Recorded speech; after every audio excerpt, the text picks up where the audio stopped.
Isunod ang ulo sa korte naman na nung kaninigo pang galit kay Johnny dahil nabahira na naman ang imahe ng probinsya. Ayaw pa rin ito rin nagbihag ang grupo ng Dordoño.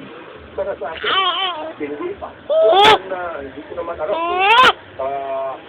ano sila, kung state ko sila dahil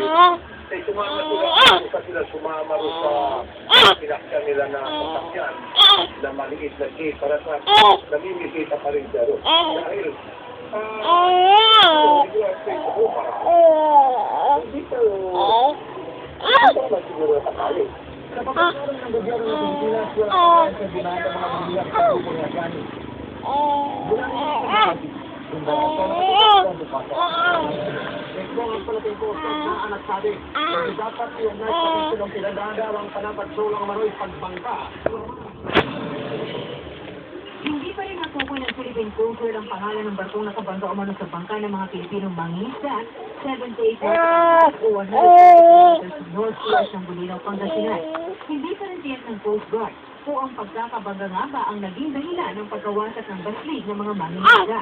Martes para kung masira ng bangka. Gayun ang tuloy sinasabi ng nangyari sa bangga. Yung fishing boat ay napuno na sili because of the Kay PC Dr. Edmond Tan. Pagkwento rin daw ng mga nakaligtas. Sa payaw tumama ang barko na dominaw ang laki sa mga passenger ship. Sa payaw itinali ng mga mangingisda ang kanilang bangka. So, doon sa area, malaking at yun siguro maula, zero visibility, pwede naman bayan. Nakikipag-ugnayan na ang Coast Guard sa Hong Kong Maritime Rescue Corporation. Base na rin kasi sa salaysay ng mga mangingisda.